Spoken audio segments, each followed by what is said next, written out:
बिस्मिल्लाहिर्रहमानिर्रहीम। अस्सलाम वालेकुम बच्चों, आज हम पढ़ेंगे जमात दोम की उर्दू की किताब का सबक नंबर 13, आओ मिलकर दरख्त लगाएं। तो ये सबक है, आओ मिलकर दरख्त लगाएं।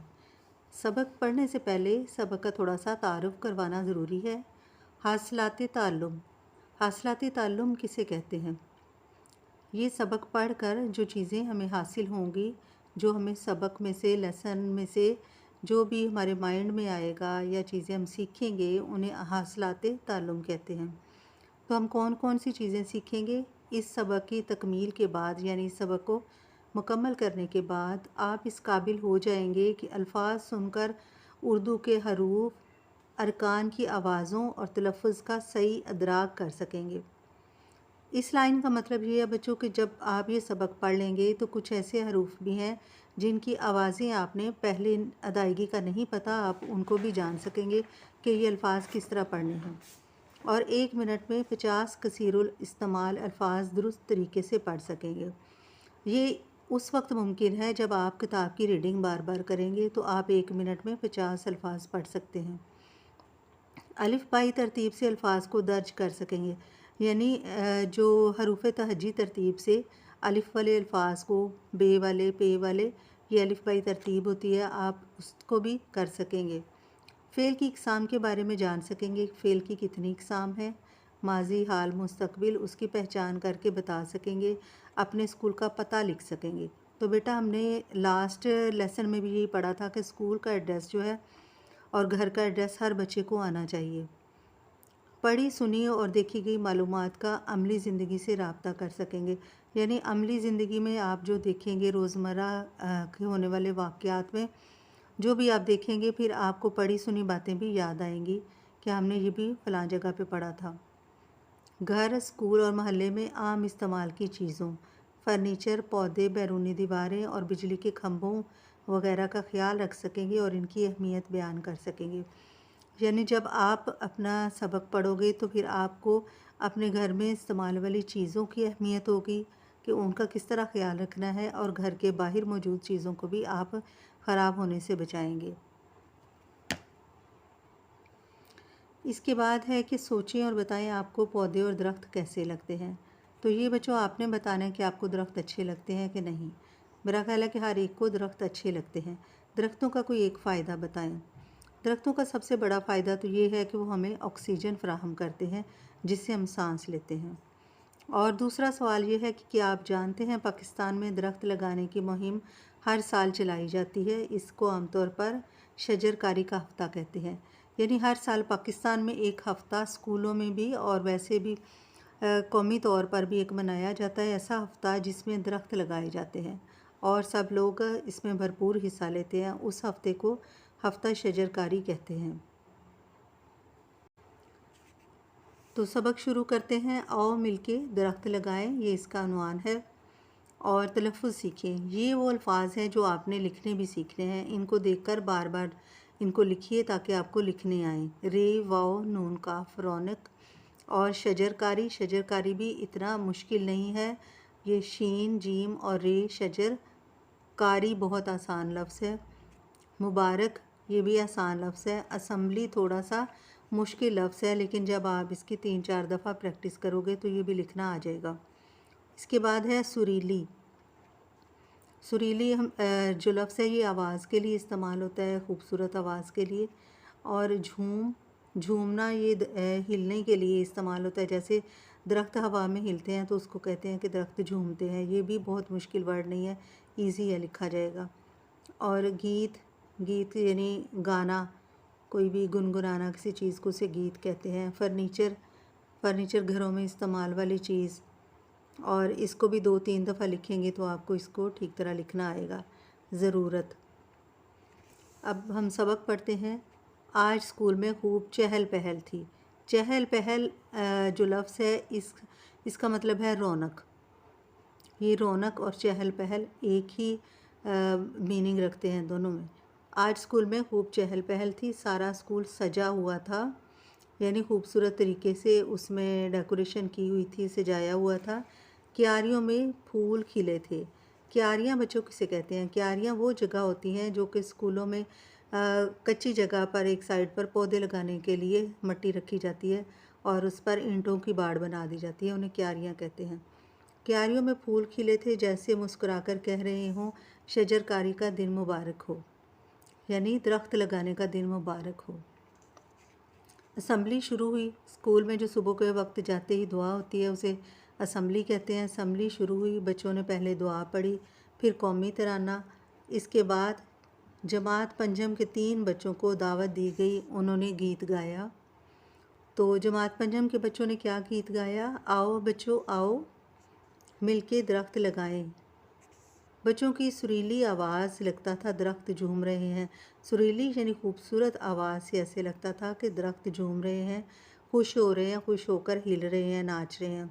परिंदे भी साथ मिलकर गा रहे हैं, ये ऐसे महसूस हो रहा था। आओ बच्चों आओ मिलके दरख्त लगाएं। प्रिंसिपल साहिबा ने बच्चों को इस गीत पर शाबाश दी। इसके बाद प्रिंसिपल साहिबा ने तकरीर करते हुए कहा,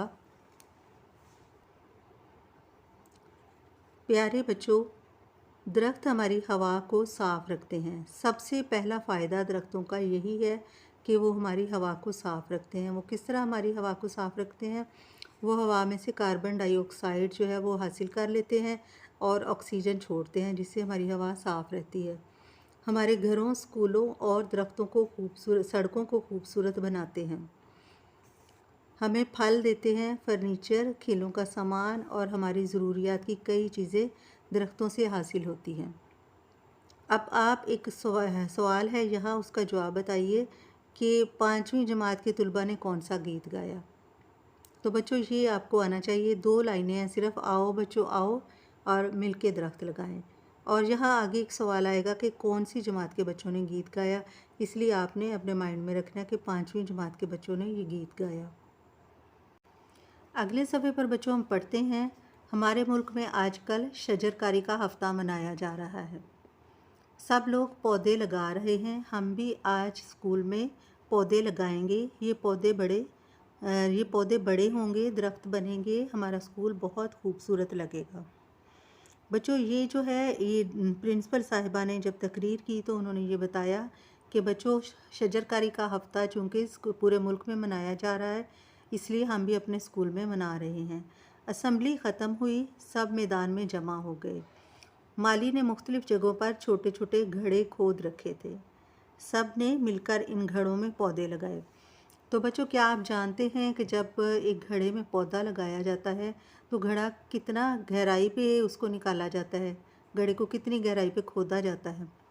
तो जहाँ जितना हमारा पौधा है उससे 4 इंच नीचे तक घड़े को खोदा जाता है और उसको फिर उसमें उसका बीज रख कर बो दिया जाता है और फिर उसको चारों तरफ से ढक कर ऊपर वाली जगह को खाली छोड़कर उसमें पानी दे देते हैं। हवा चली, ये बात की बात है कि जब उन्होंने पौधे लगा लिए, ये तस्वीर में आपको नज़र आ रहा है कि बच्चों ने पौधों की टहनियाँ पकड़ी हुई हैं। जहाँ जहाँ माली ने गड्ढे खोदे थे वहाँ उन्होंने पौधे लगा लिए और चारों तरफ से उसको मिट्टी से कवर कर दिया और इनका ऊपर वाला हिस्सा खाली रहा, जिसको वो बता रहे हैं कि जब हवा चली नन्हे नन्हे पौधे लहलहाने लगे, जैसे हाथ हिलाकर कह रहे हों दरख्त लगाने पर आपका शुक्रिया। स्कूल पहले से ज़्यादा खूबसूरत और भला लग रहा था। तो बच्चों आपको पता है कि सब्ज़े से हर चीज़ खूबसूरत लगती है। अगर सड़कों के साइडों पर दरख्त लगे होते हैं या पौधे लगे होते हैं तो उनसे सड़कों की खुशनुमाई में इजाफ़ा होता है। अगला सवाल है, हमने इस सबक में से क्या सीखा? हमने इस सबक में से सीखा है कि दरख्तों के बहुत ज़्यादा फ़ायदे हैं। पहला फ़ायदा, दरख्त हमारी हवा को साफ़ करते हैं और दूसरा फ़ायदा कि दरख्त से हम फर्नीचर हासिल करते हैं। दरख्त की लकड़ी से हम कागज़ और रबड़ वगैरह हासिल करते हैं। रोज़मर्रा की ज़रूरियात की बहुत सी चीज़ें हैं जो कि दरख्तों से हमें मिलती हैं और दरख्त का जो सब्ज़ा है वो भी आँखों को भला लगता है, उससे नज़र अच्छी होती है। और नीचे वाला सवाल है, बाज़ारों, सड़कों, स्कूलों, गर्ज जगह जगह दरख्त लगाने चाहिए।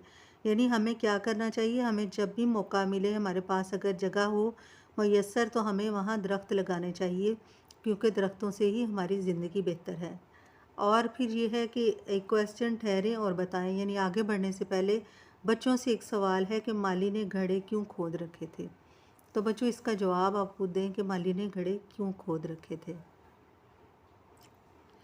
बच्चों इस सबक की मश्क थोड़ी सी लंबी है, इसलिए इसका कुछ हिस्सा अभी हम सॉल्व कर लेते हैं। नए अल्फाज को देखते हैं, जैसे कि हर मश्क के आखिर में नए अल्फाज का तारुफ और उसके मायने होते हैं। तो इसमें सबक में नए अल्फाज, ये वाला सवाल जो है ये ज़ुबानी होता है, बच्चों को याद रहे। अल्फाज हैं भला, भला का मतलब होता है अच्छा या खूबसूरत। भला लगना, अच्छा लगना, खूबसूरत लगना। आप इनके जुमले बनाएं और उसमें भला लफ्ज़ को इस्तेमाल करें। यानी मेरा जो है स्कूल का काम आज बहुत भला लग रहा है, मैंने उसे बहुत खूबसूरत तरीके से किया है। इस तरह करके भला लफ्ज़ को जुमले में इस्तेमाल करें। और दावत देना, बुलाना, मैंने आज अपने दोस्त को चाय के लिए दावत दी है। और फर्नीचर, फर्नीचर का मतलब है मेज़, कुर्सियाँ, घर का सामान। तो मेरे दोस्त के घर का फ़र्नीचर बहुत खूबसूरत है, या मेरे घर का फ़र्नीचर बहुत अच्छा है, या मैं अपने घर के फ़र्नीचर का ख्याल रखता हूँ। इस तरह का आपने जुमला बनाना है। और फिर है चहल पहल, रौनक। आज मेरे स्कूल में चहल पहल थी। शजरकारी, दरख्त लगाना। मुल्क में हफ्ता शजरकारी मनाया जा रहा है, या हमने स्कूल में हफ्ता शजरकारी मनाया। गीत, गीत का मतलब है गाना या नगमा। कोई भी गीत, जैसे कि क्लास में असम्बली में कौन सी क्लास के बच्चों ने गीत गाया? 5वीं क्लास के बच्चों ने गीत गाया। अगला सवाल है आपने क्या समझा। आपने इस सारे सबक में से इसका मुख्तसर सा जायज़ा लेते हैं कि क्या चीज़ गलत है और कौन सी सही नहीं है।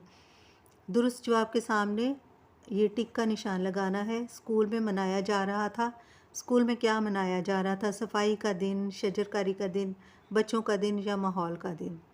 तो इन 4 दिनों में कौन सा दिन? तो बच्चों आप अच्छी तरह से समझते हो कि शजरकारी का दिन स्कूल में मनाया जा रहा था। इसके बाद है असम्बली में गीत गाया। असम्बली में गीत किसने गाया? जमात दोम के बच्चों ने, जमात सोम के बच्चों ने, जमात अव्वल के बच्चों ने, जमात पंजम के बच्चों ने। जी हाँ, जमात पंजम के बच्चों ने, ये जवाब दुरुस्त है। आखिरी सवाल है आखिर में तकरीर की। जब बच्चों ने गीत गा लिया तो तकरीर किसने की? जमात पंजम के बच्चे ने तकरीर की, उस्तानी साहिबा ने की, प्रिंसिपल साहिबा ने की, या वाइस प्रिंसिपल साहिबा ने? तो बच्चों इसका जवाब है प्रिंसिपल साहिबा ने तकरीर की।